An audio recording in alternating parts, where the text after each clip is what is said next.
Imaginez la scène suivante, votre mari, avec un sourire qui ressemble plus à un avertissement, pose sa main sur votre épaule et vous dit, presque comme une faveur, « Chérie, et si tu disparaissais pendant une semaine ?» C'est l'anniversaire de maman, et il faut le fêter sans souci. C'est ainsi que Marina reçut l'invitation à quitter sa propre maison. Mais au lieu d'accepter passivement, elle a décidé de donner une leçon. Et avant de continuer votre lecture, arrêtez-vous un instant et réfléchissez. Combien de fois avez-vous ignoré les signes indiquant que quelque chose n'allait pas juste pour sauver les apparences? Marina et André étaient ensemble depuis 7 ans. Cette année de concession, de paroles avalées, de voir la passion qui brûlait autrefois comme un feu se transformer en braise presque éteinte. Elle se souvenait du début, où André était son refuge, l'homme fort sur lequel elle pouvait s'appuyer. Désormais, il n'était plus que l'ombre de celui qu'il avait juré d'aimer. Brillante professionnelle, Marina maîtrisait l'art de la persuasion au travail, concluant des transactions et conquérant facilement des clients. Mais à la maison, il restait silencieux. Chacune de ses opinions était un risque, chaque mot pouvait déclencher une dispute. André se considérait comme le chef de famille et tout signe d'indépendance était interprété comme une menace pour son pouvoir. Il rentrait à la maison épuisé, du moins c'est ce qu'il disait. Marina pouvait voir la fatigue dans ses yeux, mais elle soupçonnait que ce n'était qu'un prétexte pour justifier sa froideur et sa distance. Il a dîné en silence, les yeux rivés sur son téléphone portable, puis il s'est enfermé sur l'ordinateur, soi-disant pour travailler. Mais elle savait, ses rires sourds, ses sursauts lorsqu'elle entrait dans la pièce, ses sourires furtifs. André ne faisait pas que travailler. Quelqu'un occupait ses pensées, et ce n'était pas elle. Marina s'est efforcée de sauver le mariage. Après tout, comme l'a dit votre mère, la famille est sacrée et le sacré nécessite des sacrifices. Elle a pardonné les indifférences, avalé les humiliations, préparé ses plats préférés, acheté des cadeaux coûteux, essayé d'être l'épouse parfaite. Mais rien n'y fit. André restait distant, indifférent. Sa cruauté était subtile mais tranchante, il interrompait ses phrases, ignorait ses plaintes, rabaissait ses sentiments.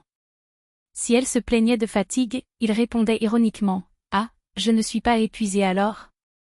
S'il parlait de maux de tête, le conseil était sec, « Prends des médicaments et arrête d'avoir froid. » Elle ne lui demandait jamais comment se passait sa journée, ce qui la dérangeait, ce qui la rendait heureuse. Pour lui, elle était invisible. Et puis il y avait Galina Petrovna, la belle-mère. Une présence constante, une voix qui ne se tait jamais. Pour elle, Marina était une éternelle apprentie et elle, la maîtresse absolue. J'ai tout critiqué, la façon dont Marina tenait la maison, s'habillait, le fait qu'elle n'avait pas d'enfant. Vous ne savez pas faire un simple bortsch, m'a-t-elle dit, en me racontant, pour la 100e fois, combien elle était impeccable en cuisine, comment elle savait gérer une maison. Marina ravala chaque mot, sachant que discuter était inutile.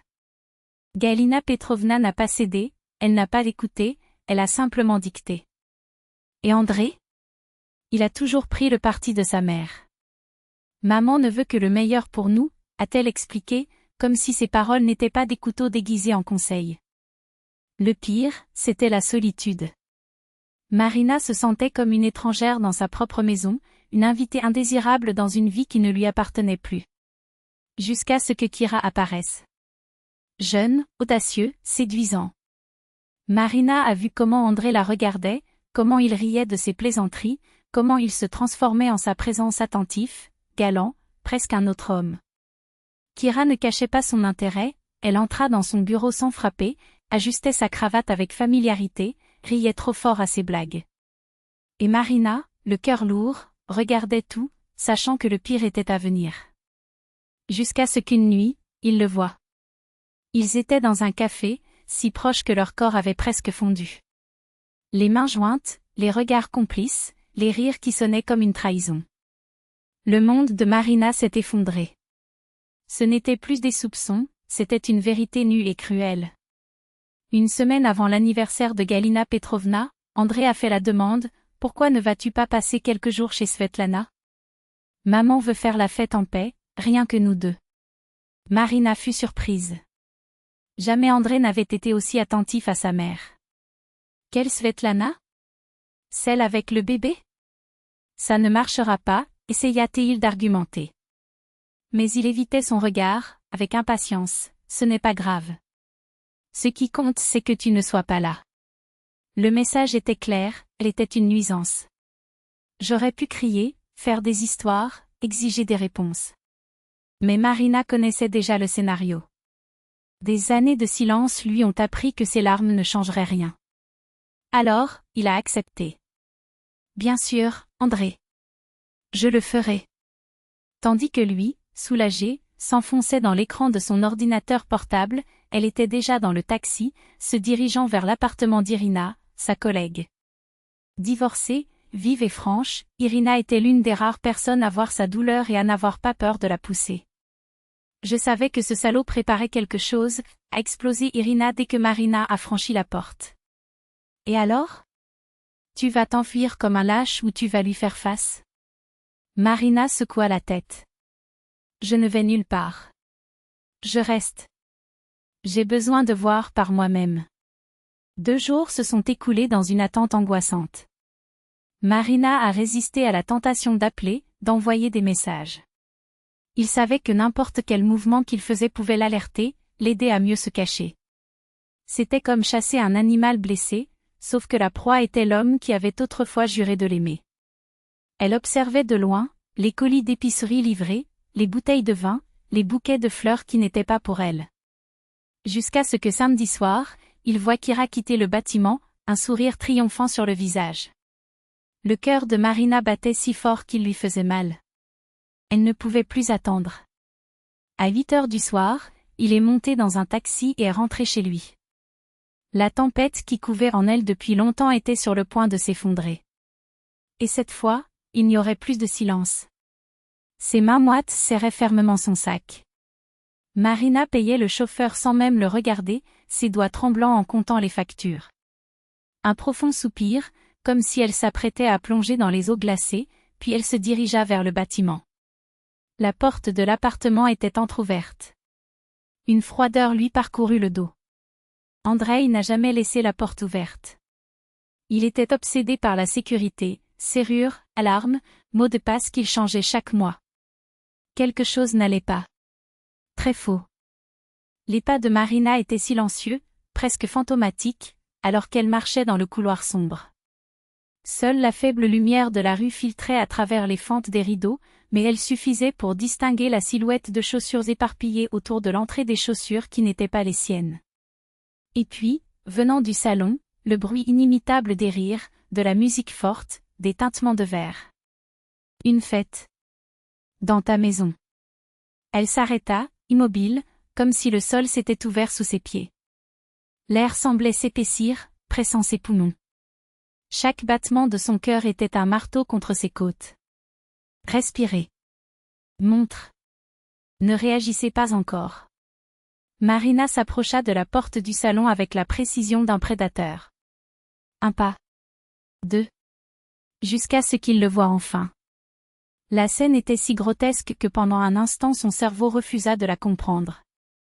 La table à manger, sa table en acajou, héritée de sa grand-mère, était recouverte d'une nappe de fête qu'elle n'avait jamais vue auparavant, de vaisselle sale, de bouteilles de vin à moitié vides.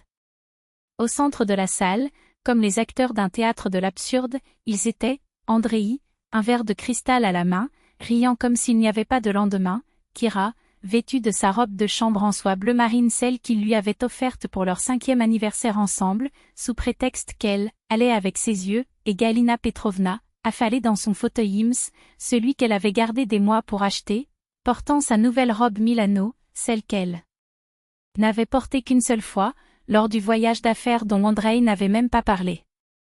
L'odeur de la viande grillée et le parfum bon marché de Kira se mélangeaient dans l'air, créant une odeur nauséabonde.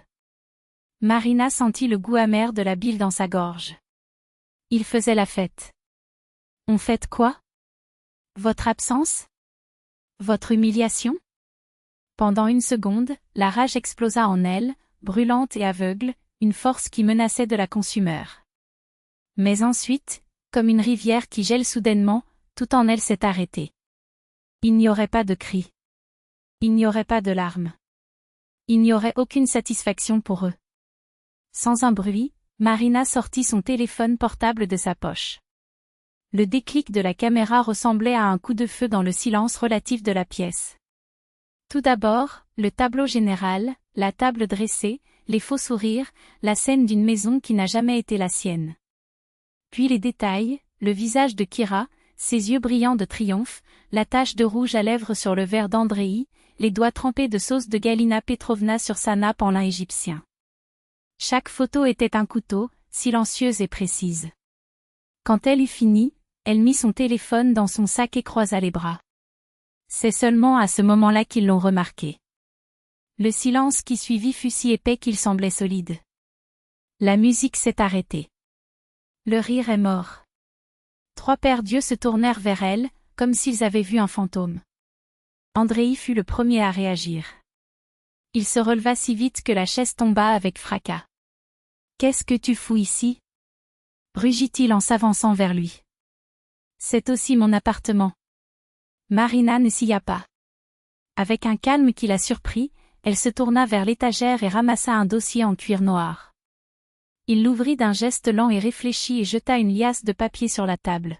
« Ici. » Son doigt indiquait une ligne sur le document. « Lisez attentivement. Surtout la partie qui dit « Propriétaire unique, Marina Volkova. » J'ai acheté cet appartement avant le mariage. Vous n'avez jamais été dans le contrat. Jamais.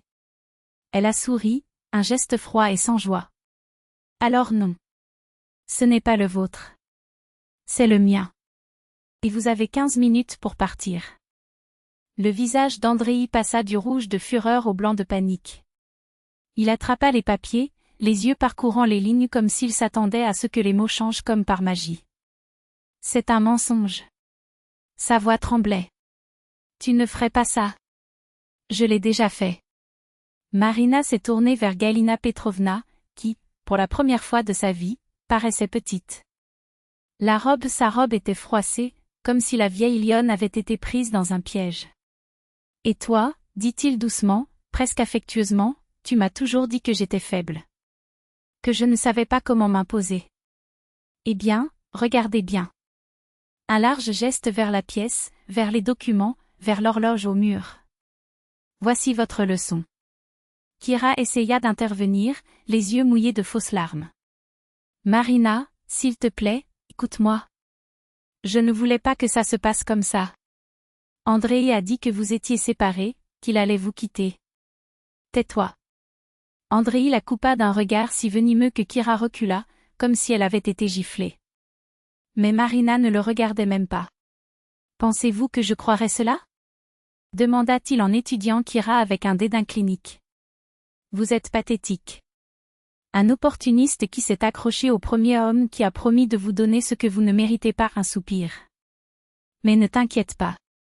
Vous obtiendrez ce que vous voulez. Mais pas ici. Pas avec lui. Elle regarda Andreï, qui ressemblait maintenant à un noyé, luttant pour respirer. Vous avez 10 minutes.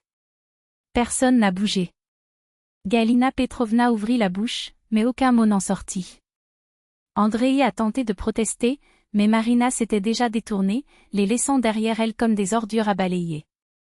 Dans la cuisine, elle versa une tasse de thé. Il entendait des pas précipités, des voix étouffées, des bruits d'objets jetés dans des sacs. Il ne s'est pas retourné. Pas quand la porte a claqué. Pas quand le silence revint enfin. Ce n'est qu'à ce moment-là qu'elle a décroché le téléphone et appelé le serrurier. Je dois changer toutes les serrures. Maintenant. Pendant ce temps, dans le bureau de verre et d'acier où Andreï avait passé des années à construire une façade de compétences, les murs résonnaient du son froid de la bureaucratie d'entreprise. Réputation de l'entreprise. Éthique d'entreprise. Inadmissibilité de telles situations. Les mots du directeur des ressources humaines tombaient comme un marteau, chaque syllabe enfonçant un autre clou dans le cercueil de sa carrière. Au final, il n'y a eu aucune discussion, aucune place aux explications. La photo parlait d'elle-même, un document irréfutable de sa trahison, non seulement envers Marina, mais des valeurs qu'il a juré de défendre dans chaque contrat, chaque poignée de main, chaque faux sourire lors des happy hours arrosés de whisky bon marché. Ils ont signé les papiers pour lui. Licenciement de sa propre initiative. Andreï a essayé d'argumenter, balbutiant des excuses boiteuses, mais les yeux du réalisateur étaient déjà concentrés sur le prochain point de l'ordre du jour. Il s'agissait simplement d'une affaire classée parmi d'autres, d'un nom à rayer de la liste de paix avant que l'encre du stylo ne sèche. Lorsqu'il quitta le bureau, la porte se referma derrière lui avec un déclic définitif. La climatisation dans le couloir semblait lui glacer la peau. C'est alors que Chiara, la même qui, quelques heures auparavant, riait de ses jeux de mots et touchait son bras avec une admiration moqueuse, s'approcha, ses lèvres peintes d'un rouge qui semblait maintenant la couleur de l'avertissement. « Et maintenant » a-t-elle demandé, ses doigts jouant avec la bandoulière de son sac de créateur, comme si elle calculait déjà combien de temps il lui faudrait pour trouver un autre sponsor. « Je ne sais pas, la voix d'Andreï était un fil gris. J'ai tout perdu. » Tous ? Chiara a arqué un sourcil parfaitement formé. Et l'appartement ? Tu as toujours dit que c'était le tien. Ce n'est pas le cas. Il rit, un rire sec et sans humour. Cela n'a jamais été le cas. Il appartient à Marina. Et je n'habite plus là-bas. Le visage de Chiara se transforma. Le masque de l'inquiétude tomba, révélant le calcul derrière, les nuits sur le canapé en cuir italien, les dîners dans des restaurants pour lesquels elle ne paierait jamais, le statut qui s'évaporait désormais comme de la fumée. Ses yeux se plissèrent. Alors tu m'as menti. Sa voix s'est brisée. Tu m'as dit que c'était le tien. C'était notre avenir. Je voulais t'impressionner. Andreï passa une main dans ses cheveux, se rendant soudain compte à quel point il était en sueur. Désolé. Tu n'es rien. Chiara cracha les mots en se retournant avec un tour de talon qui résonna comme une phrase. Et je ne me suis impliquée dans rien. Elle partit, le laissant là, au milieu du hall, sous les regards furtifs de collègues qui l'évitaient déjà comme une tache sur le tapis perçant de l'entreprise. Pour la première fois, Andreï a ressenti le véritable poids de la solitude, non pas la solitude de ceux qui choisissent d'être seuls, mais celle de ceux qui sont abandonnés même par l'ombre. Pendant ce temps, Galina Petrovna ne pouvait pas l'accepter. Appel téléphonique en colère à Marina, vous gâchez la vie de mon fils. On reçut une réponse par un silence poli avant que le clic sec de la ligne ne soit déconnecté. Menaces, supplications, tentatives de chantage affectif, et la famille ? Que arrivera-t-il aux petits-enfants que vous ne nous avez jamais donnés, se heurtaient au même mur, Marina ne cédait pas. La porte de cette maison, autrefois ouverte par obligation, était désormais une forteresse. Les nouvelles serrures brillaient comme un avertissement. Galina Petrovna, habituée à plier le monde à sa volonté, les employés, les maris et même le temps semblaient se plier à ses caprices, se trouvait face à quelque chose qu'elle ne pouvait ni acheter ni intimider, la dignité d'une femme qui en avait fini par se lasser d'être piétinée. Elle a essayé de faire pression sur Andreï. Parlez-lui. Exigez vos droits. Mais son fils était fauché, une poupée de chiffon allongée sur le canapé de l'appartement loué qu'il pouvait à peine se permettre. Les mains qui signaient les chèques tremblaient désormais en tenant un verre de vodka bon marché. Ce n'est que lorsque Galina Petrovna l'a trouvé dans le noir, les yeux vides fixés sur le mur, que quelque chose en elle a frémi.